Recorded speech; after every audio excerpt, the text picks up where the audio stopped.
Entonces, Filipenses, capítulo 1, versículos 12 al 14, dice lo siguiente, la palabra de Dios. Quiero que sepáis, hermanos, que las cosas que me han sucedido han redundado más bien para el progreso del Evangelio.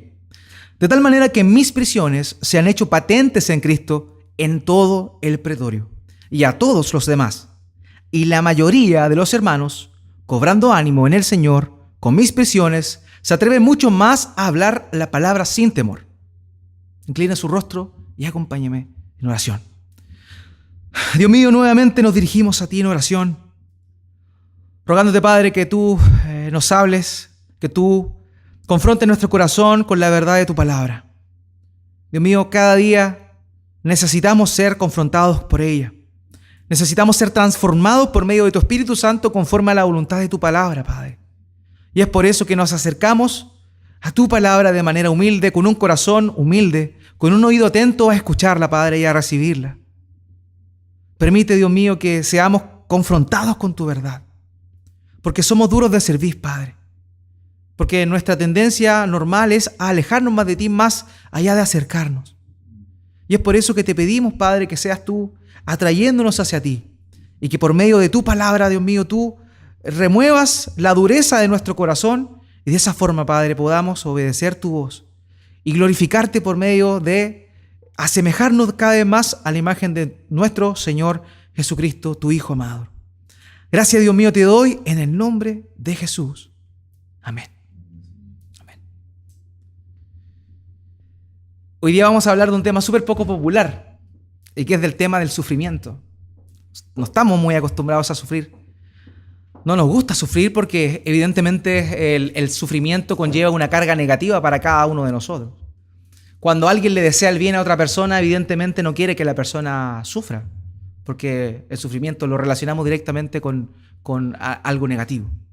Sin embargo, lo que va a hablar el apóstol en esta oportunidad a los hermanos es algo totalmente confrontacional y fuerte a la vez. ¿Por qué? Porque nosotros vivimos en una sociedad exitista. Normalmente nosotros definimos la vida de las personas en función a su éxito. Y tenemos ciertos estándares para poder definir qué es el éxito y qué no es el éxito. Déjeme ejemplificarlo de mejor manera. Ya hace unas cuantas semanas atrás, a cada uno de aquellos que somos fanáticos del fútbol le llegó un balde de agua fría, ¿cierto? Con nuestra selección. Todos pensábamos que íbamos al Mundial de Fútbol, ¿cierto? Y lamentablemente el 3-0 de Brasil nos hizo volver a la cordura y nos hizo notar ciertas cosas que antes no nos habíamos dado cuenta. Es curioso, pero antes del partido con Brasil todos teníamos esa esperanza de ir al Mundial. Pero posterior al partido con Brasil y la eliminación, ocurrió que todos empezaron a notar ciertas falencias que habían dentro de la selección. El tema de la indisciplina, por ejemplo. El tema del rendimiento que existía. Cosas que antes no habían estado en la palestra. Por ejemplo, una pequeña estadística para los futboleros. De 14 partidos jugados, ¿ya? Se ganaron 6, se empató 1 y se perdieron 7. O sea, 14 partidos y se perdieron 7. Se ganaron 6 y se empató 1. O sea, fue terrible la campaña. Fue menos de un 50% la efectividad de lo que la selección chilena hizo. Ahora bien, ¿por qué nosotros estábamos embobados hasta el partido con Brasil creyendo que íbamos a ir al Mundial? Sencillo, porque habían éxitos que había conseguido esta selección chilena que nos nubló la mente. Habían 2 Copa América y una China Cup, ¿cierto? En la NFP mostrándose y en exhibición. O sea, habían copas, habían cosas positivas. La selección chilena, entre comillas, estaba pasando por una situación positiva. Sin embargo, en el trasfondo no había éxito en lo que estaban haciendo. Y eso es un poco, de esa manera quiero ejemplificar de alguna manera lo que Pablo, el principio fundamental que Pablo está diciendo acá. A veces cuando las cosas se ven color de rosa, no están bien. Pero a veces cuando las cosas no se ven bien, se ven terribles, se puede estar bien. Y eso es lo que Pablo va a mostrarnos acá. Acompañen, por favor, en la lectura. Vamos a volver al versículo 12, Filipenses capítulo 1, versículo 12. Él comienza diciendo lo siguiente: quiero que sepáis, hermanos, que las cosas que me han sucedido han redundado más bien para el progreso del evangelio. Recordemos que el propósito con el cual Pablo le escribe esta epístola a los filipenses era que Pablo se encontraba preso. Él no estaba en libertad, él estaba preso. No sabemos en rigor en qué lugar estaba preso, ni en qué año probablemente, no tenemos la certeza de eso. Sin embargo, la condición en la cual estaba era de cadenas, él estaba en cadenas. Y los hermanos estaban preocupados de Pablo, los hermanos de Filipos estaban preocupados de Pablo, y ellos enviaron a un hombre, a un hermano de la iglesia que se llamaba Epafrodito, a servir a Pablo, a que le ayudara en esa condición tan difícil que le estaba pasando. Entonces ellos envían a Epafrodito y también junto con él envían un donativo, recursos, cierto dinero, para que Pablo pudiese sustentarse en ese periodo de prisión. Entonces esa era la preocupación que los hermanos de Filipos tenían para con Pablo. Él estaba preso y necesitaba de alguna manera el apoyo de ellos.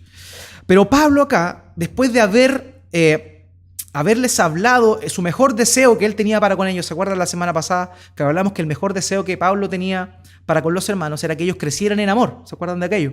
Que ellos crecieran en amor, todo esto para la gloria de Dios. Ese era el propósito fundamental. Pero ahora él comienza el versículo 12 con la siguiente sentencia. Quiero que sepáis, hermanos, que las cosas que me han sucedido han redundado más bien para el progreso del evangelio. En una epístola, en una carta de aquel entonces, era común que aquel que quería mostrar la razón fundamental o el motivo fundamental por el cual escribiera, utilizara esta frase: quiero que sepáis. Quiero que sepáis era cuando el escritor de la epístola quería mostrar básicamente el corazón del contenido de una carta o de lo que él quería mostrar. Entonces lo que va a decir ahora de alguna forma, lo que viene después del quiero que sepáis, es el corazón de lo que Pablo quiere decirle a los hermanos de Filipos para que ellos estén tranquilos. Él estaba pasando un momento de aflicción, estaba pasando por una cárcel, ¿cierto? Y él quiere sembrar tranquilidad en la vida de los filipenses, ¿ya? Y él dice lo siguiente: quiero que sepáis, hermanos, que las cosas que me han sucedido han redundado más bien para el progreso del evangelio. Sabemos que él estaba preso, ¿cierto? Y la cárcel no es el mejor lugar precisamente para alguna persona que no ha hecho nada, que no ha hecho nada malo. La cárcel normalmente nosotros la asociamos con algo sumamente negativo. De hecho, estos juegos, la Gran Capital o el Monopoly, el castigo es ir a la cárcel. Pablo estaba en la cárcel. Pero Pablo también había pasado por muchas situaciones y esa es la que él describe acá. Dice que las cosas que me han sucedido han redundado más bien para el progreso del evangelio. Ahora quiero que veamos y que nos concentremos en realidad qué eran las cosas que le estaban pasando a Pablo. En 2 Corintios capítulo 6, versículos 4 al 5, esta epístola, la segunda epístola a los Corintios, Pablo la escribe aproximadamente en el mismo tiempo en el cual presumiblemente se escribió esta epístola a los filipenses. O sea, lo que Pablo está describiendo acá es muy probable que haya sido a la par de la situación que él estaba pasando cuando le escribe esta epístola a los Corintios. Y 2 Corintios capítulo 6, verso 4 al 5 dice lo siguiente, fíjense bien. Antes bien, nos recomendamos en todo como ministros de Dios, en mucha paciencia, en tribulaciones, en necesidades, en angustias, en azotes, en cárceles, en tumultos, en trabajos, en desvelos, en ayunos. Pablo estaba en la cárcel pasando por tribulación, necesidad, angustia, había sido azotado, había estado en tumultos, en complot para que lo mataran, ¿cierto? Había una oportunidad, incluso a él lo ayudan escapando, bajándolo de una canasta porque lo querían asesinar, en ayunos, en desvelos. Él estaba pasando una gran necesidad. Ese es el contexto en el cual Pablo está escribiendo. 2 Corintios capítulo 11, 24 al 26, también 2 Corintios, él también, Pablo, muestra un poco aquellas cosas que le estaban pasando y nos va a dar esto un poquito más de contexto por si lo que ya dijimos no nos quedó claro. 2 Corintios capítulo 11, 24 al 26. Se está refiriendo a su situación, cómo él era, o lo que le había pasado. Dice: de los judíos, 5 veces he recibido 40 azotes menos 1. 3 veces he sido azotado con varas. 1 vez apedreado. 3 veces he padecido un naufragio. 1 noche y 1 día he estado como náufrago en alta mar. en caminos muchas veces, en peligro de ríos, peligro de ladrones, peligro de los de mi nación, peligro de los gentiles, peligros en la ciudad, peligros en el desierto, peligros en el mar, peligro entre falsos hermanos. Todas esas cosas le estaban pasando a Pablo. Terrible la situación en la cual estaba pasando. Sin embargo, lo que él dice es que todas estas situaciones, estas cosas que le han pasado, han redundado ¿para qué? Más bien para el progreso del Evangelio. ¡Qué paradoja más grande! El sufrimiento de él provocaba que el Evangelio creciera. Qué curioso es lo que Pablo nos está diciendo acá. Ahora, su situación o su reacción ante estas situaciones debió haber sido todo lo contrario. Él, en vez de estar gozoso de padecer esas cosas, él debiese haber estado angustiado y triste. Sin embargo, esa no es su reacción. No lo vemos a él angustiado y triste. Lo vemos a él gozoso. Gozoso de estar pasando por una situación tan grave para él, pero que esa situación que era gravosa para él producía un crecimiento no para su persona, sino para el Evangelio. O sea, él ponía su vida... Si ponía su vida en una balanza, la vida de Pablo y el Evangelio, él por lejos se iba por el Evangelio. A él no le importaba su vida. Él la estimaba por basura. Esa era la condición en la cual Pablo se encontraba. Ahora bien, esto ocurría porque Pablo veía su vida en función a la voluntad de Dios y la gloria de Dios. Cuando a Pablo le pasaban estas cosas malas y negativas, él daba gloria a Dios. Ahora bien, nosotros podemos decir lo mismo. Podemos decir que cuando estamos pasando por alguna dificultad, algún tipo de sufrimiento, estamos gozosos porque Dios está obrando. Lo más común es que eso no ocurra. Lo más común es que eso no pase. Sin embargo, Pablo nos está mostrando algo muy importante con su ejemplo, lo hermoso que es vivir en función al Evangelio. Porque eso es la bendición más grande que cada uno de nosotros podemos vivir y podemos asumir, a pesar de que eso implique en oportunidades el sufrimiento de nosotros. A pesar de eso. Cuando estamos en situaciones buenas, cuando estamos 10 puntos en todas las cosas, estamos satisfechos, no tenemos ningún tipo de necesidad, estamos sanos, tenemos trabajo, y cuando hacemos todas esas cosas es fácil agradecer a Dios. Evidentemente, todos aquellos que tenemos una concepción de Dios le damos gracias a Él, porque entendemos que esas cosas que nos están pasando positivas son producto de la bendición de Dios. Pero no reaccionamos o no pensamos de la misma forma cuando estamos pasando cosas negativas, cuando nos está yendo mal. No pensamos de esa manera. ¿Por qué? Porque no tenemos los lentes para ver la vida o las situaciones en función a Cristo. La estamos viendo como nosotros la vemos, con nuestros ojos normales, con nuestros ojos naturales. Y el llamado que Pablo hace acá es a que nosotros podamos ver todas esas situaciones difíciles con los lentes del Evangelio. Puedo estar pasando una situación compleja, pero no. Debo mirarla para el progreso del Evangelio. El progreso del Evangelio para Pablo era mucho más importante que su propio sufrimiento. Él se gozaba en eso.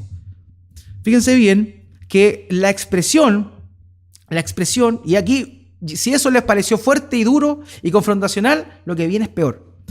Cuando él dice que todas las cosas han redundado más bien para el progreso del Evangelio, esa expresión que se emplea en el griego para referirse al progreso del Evangelio, esa palabra progreso era un término militar que se empleaba y se acuñaba en aquel entonces, cuando antes de que un ejército o un escuadrón fuera a la batalla, a conquistar algún reino, algún lugar, lo que hacían el ejército era enviar a una avanzada. Y la avanzada lo que hacía era sacar maleza y cortar árboles, para que cuando pasara el contingente, para cuando pasaran las tropas, no hubiese ningún obstáculo para que el batallón pudiese llegar al objetivo y pelear. Esa era la labor de estos que, por eso esa palabra progreso del Evangelio es el avance del Evangelio. Es la preparación para que el Evangelio llegue a otros lugares. Entonces, lo que hacía Pablo era ver su vida, su sufrimiento en función al avance del Evangelio y no en función a su mismo sentir o a su propia condición. Por eso es lo que yo les decía. Situaciones realmente negativas no necesariamente implican que se está fracasando. Pablo estaba pasando por una situación sumamente negativa. Sin embargo, había victoria en el gozo que Pablo tenía, producto de que el evangelio estaba siendo propagado, estaba creciendo el evangelio. Debemos pedirle a Dios que nosotros tengamos esos ojos para ver todas las situaciones difíciles en ese sentido también. Debemos ser capaces de tener la vista espiritual para ver las cosas como Dios las ve. A pesar de la dificultad, a pesar del dolor, debemos ver todo en función de Cristo y su gloria, y no nuestra propia situación. Un ejemplo de esto lo vemos también en el Antiguo Testamento, en la historia de José. ¿Se acuerdan? Aquel hijo de Jacob que fue vendido por sus hermanos. Fue vendido por sus hermanos como esclavo. Injustamente posterior a eso cayó en la cárcel. Y estando en la cárcel, ¿cierto?, se le revela los sueños que Faraón había tenido. Y producto de eso, él llegó a co-gobernar junto con Faraón la tierra de Egipto. Lo pasó terrible él. Fue menospreciado, odiado por sus hermanos, vendido como esclavo. Estuvo en la cárcel. Situaciones totalmente injustas y que él no merecía. Sin embargo, cuando él se da a conocer a sus hermanos, él dice lo siguiente, en Génesis 45:5. Sus hermanos se dan cuenta de lo que habían hecho con él y él les dice lo siguiente: pero ahora, por favor, no se aflijan más, ni se reprochen el haberme vendido, pues en realidad fue Dios quien me mandó delante de ustedes para salvar vidas. ¿Se dan cuenta de eso?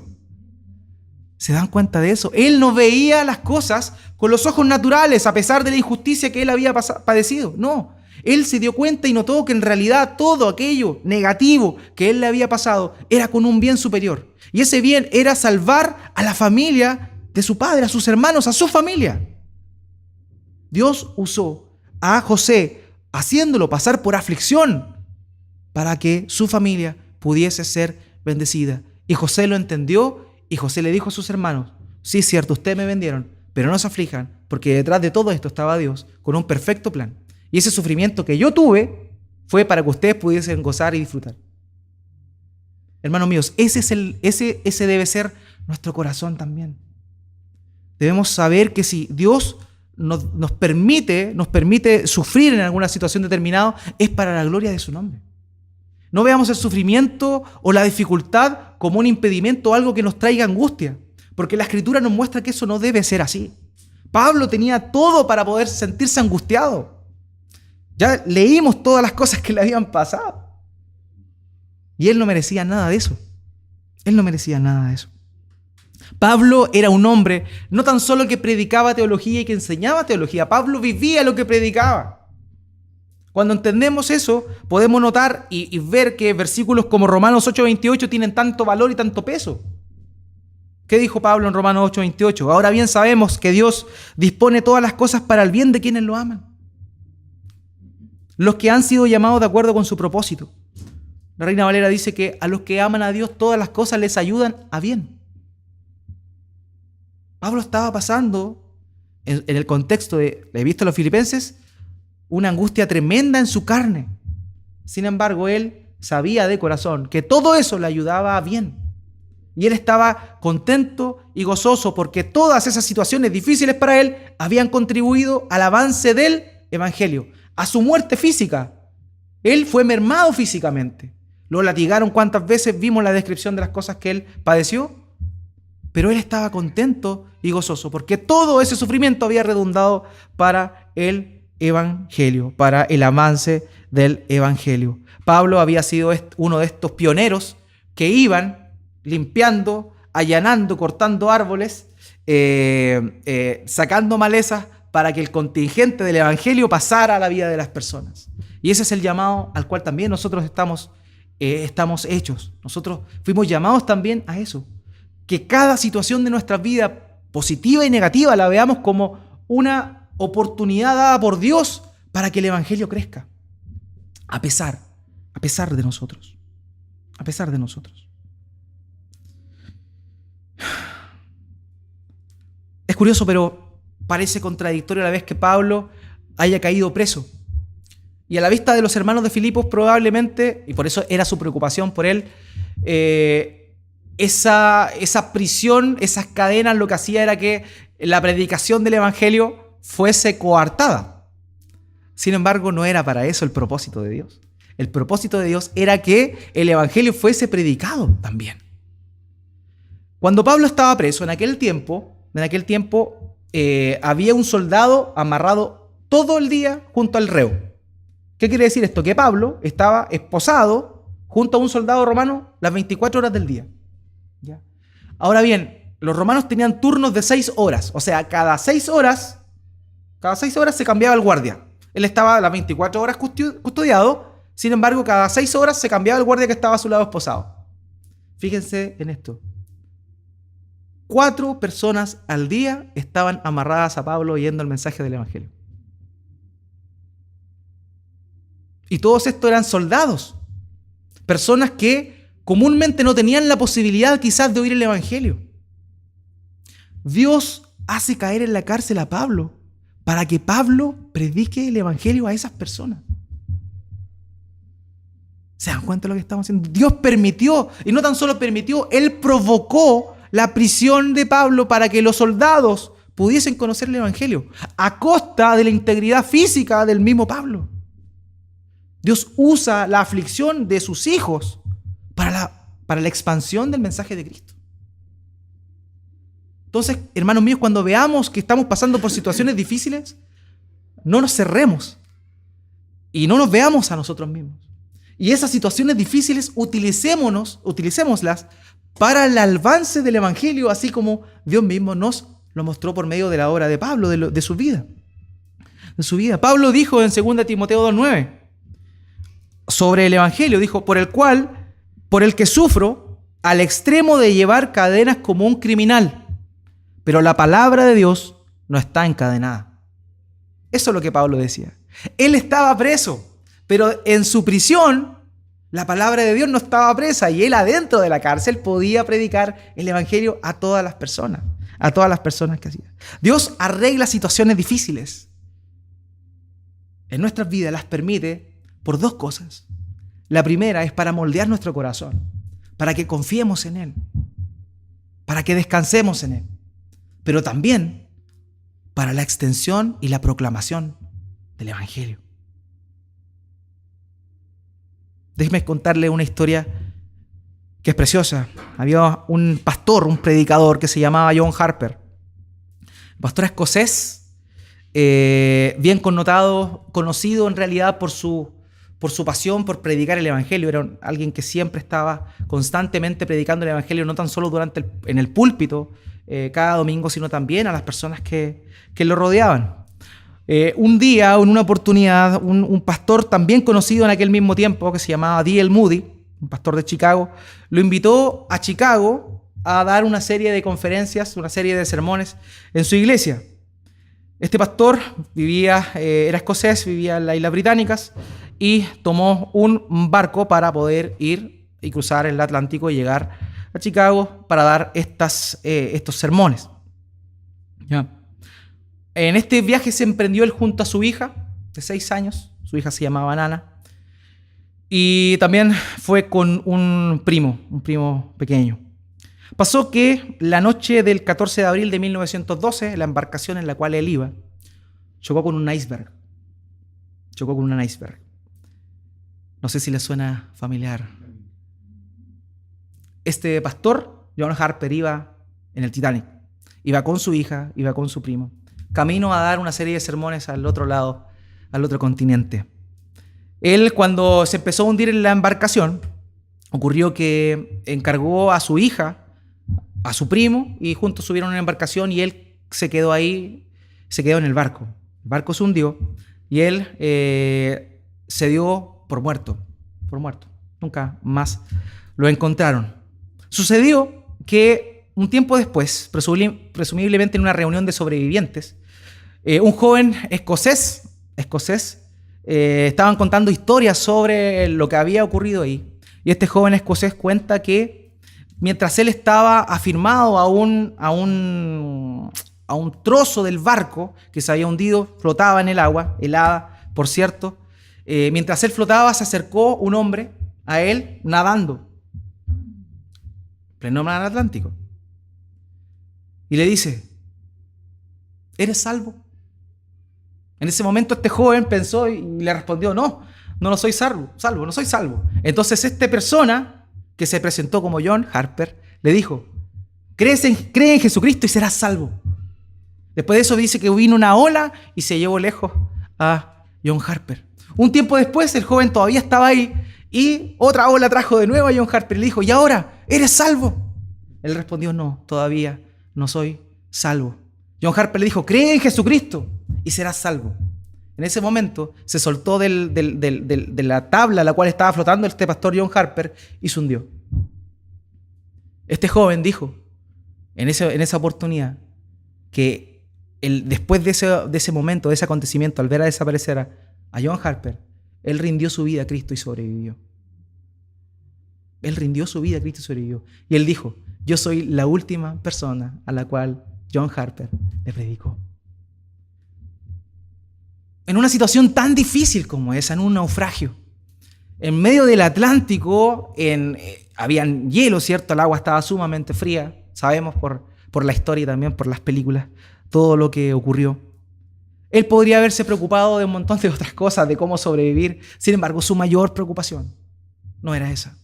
Su mayor preocupación en ese momento, al ver que la gente, al igual que él, estaba al borde de la muerte, al borde de caer al infierno, fue predicar el Evangelio hasta el final, hasta el último momento.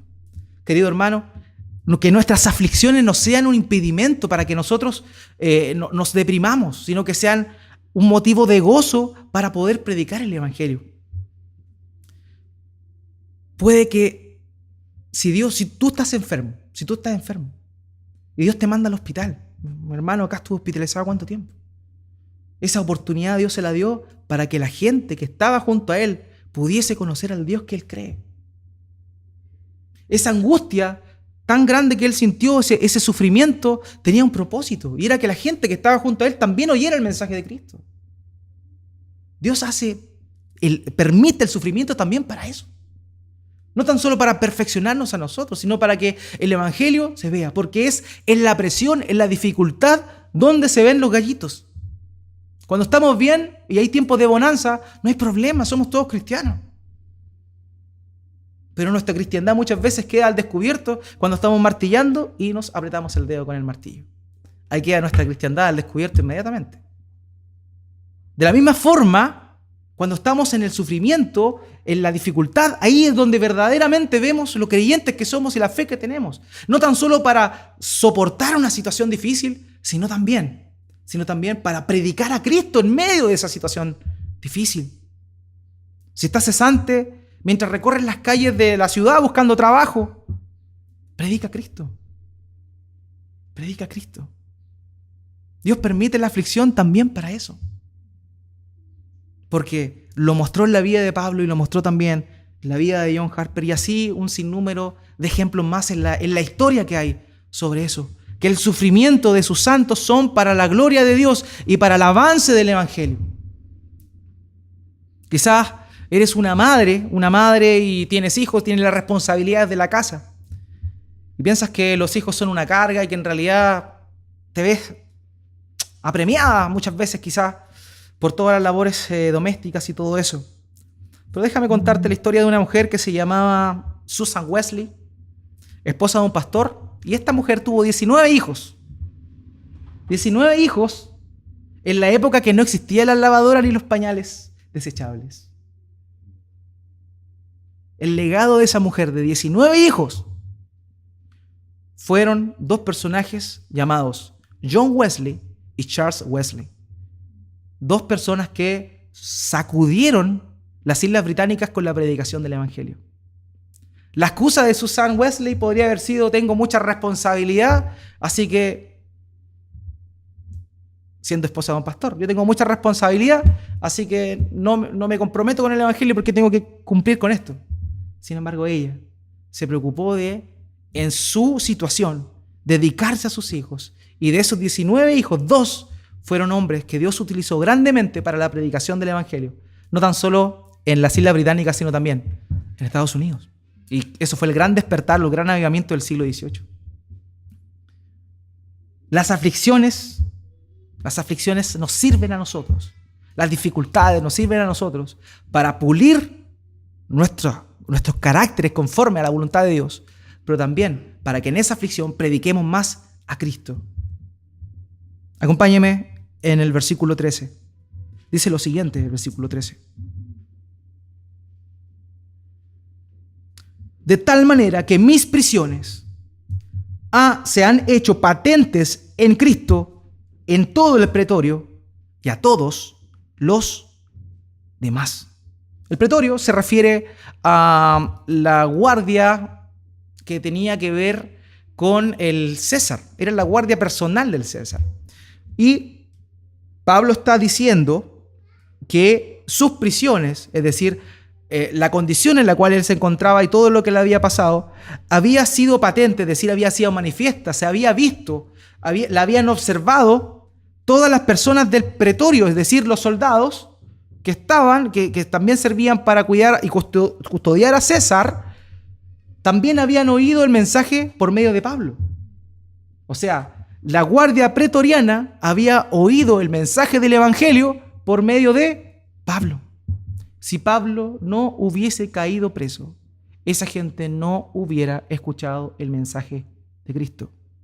Pablo podría haberse amurrado, quedarse callado en la cárcel. Sin embargo, él, gozosamente, estando en aflicción, predicó a Jesucristo, al Señor Jesucristo. Los soldados veían cómo él estaba encadenado.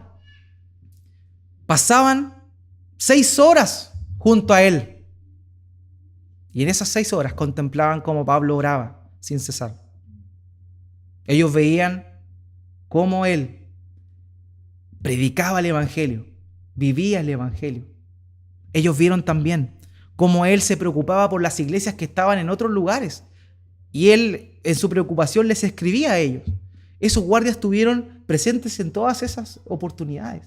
Y ellos pudieron ver que en realidad las cadenas que Pablo tenía, lo único que hacían, en vez de impedir su misión de predicar a Cristo, era que más y más se predicara a Cristo.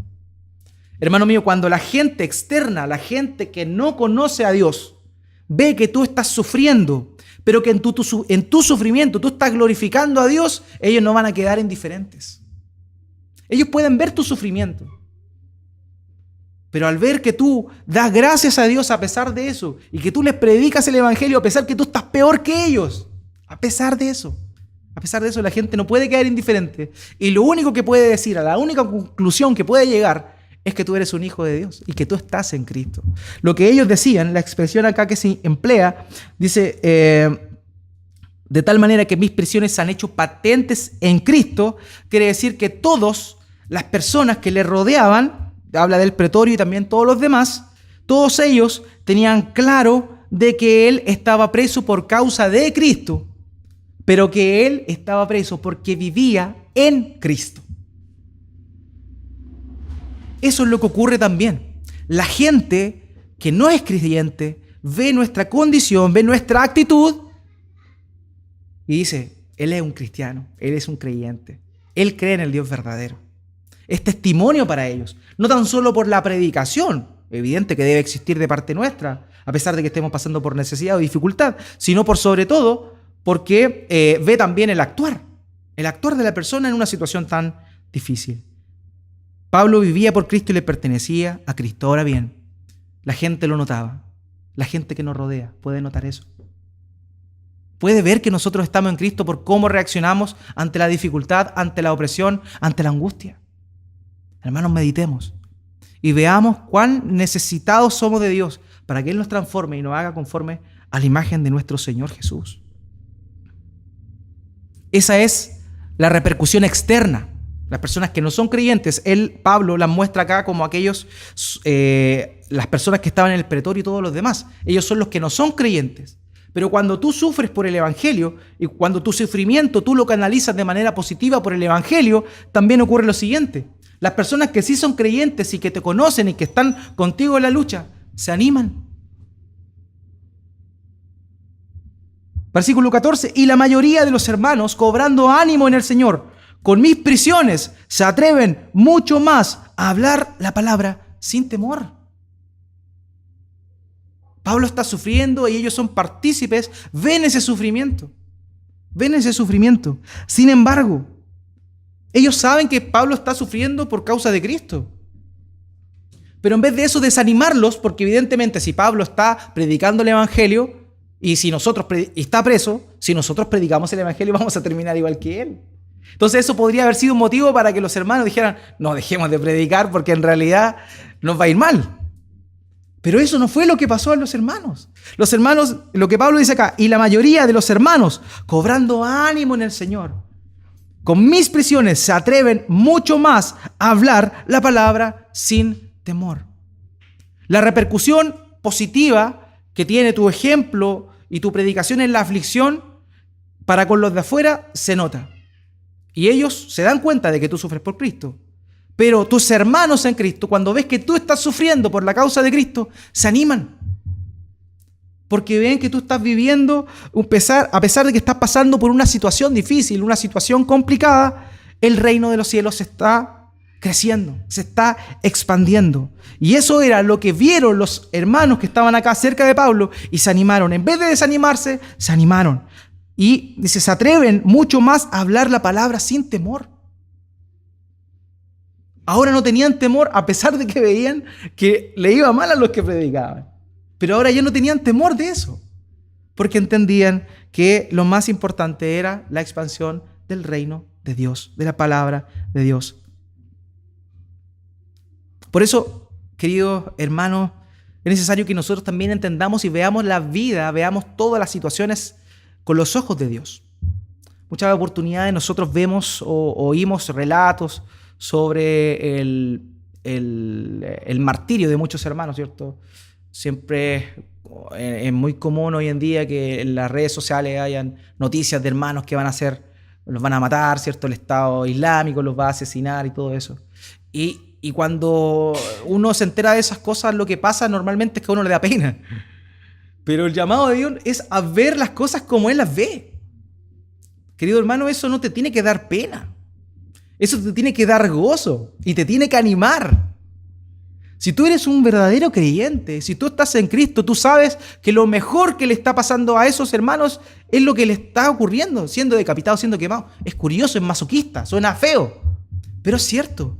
Ellos después de ese momento de sufrimiento van a estar en la gloria de Dios y tienen un premio excelente ante Dios por eso. Nosotros debiésemos anhelar lo mismo. Ver el sufrimiento de ellos nos debe animar, no desmotivar. Entonces, hermano mío, está bien que nos dé pena, pero por sobre todo que nos dé gozo y nos anime a nosotros a decir, si Él está dispuesto a dar su vida y morir de esa forma tan cruel por Cristo, ¿quién soy yo para no vivir por Cristo? Ese es el llamado que Pablo hace acá. La situación difícil de Pablo no era un fracaso, era éxito, pero a los ojos de Dios. Pablo no hizo esto porque él era genial.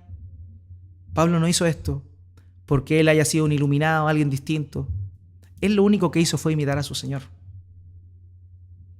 Porque fue el Señor Jesús quien se entregó a la muerte. Injustamente. Él sí que fue injusto. Pablo, por último, había perseguido a los creyentes, así que algo de cargo de conciencia había tenido. Que él haya sido perseguido era como, si yo perseguí a los creyentes, que me persiguen a mí es como lógico y de alguna manera lo empataba en su conciencia. Pero en el caso de Jesús no fue así. Jesús siempre obró bien. El Señor Jesucristo siempre hizo lo correcto. Sin embargo, Él recibió toda la injusticia toda la injusticia fue cargada sobre Él y lo que nosotros merecíamos fue cargado en Él. Pero ese sufrimiento contribuyó para que el Evangelio, su poder, su verdad, su palabra, fuese conocida en todo el mundo. Y el día de hoy nosotros que estamos acá reunidos podamos tener la certeza de que hemos sido salvados. Hermanos míos, que ese sea nuestro sentir, que ese sea nuestro corazón siempre, siempre. Que el sufrimiento nos lleve a nosotros a ser perfeccionados en Dios, pero también a predicar el Evangelio. Usemos esas situaciones difíciles para eso. También. para la gloria de Dios, siempre. Oremos al Señor.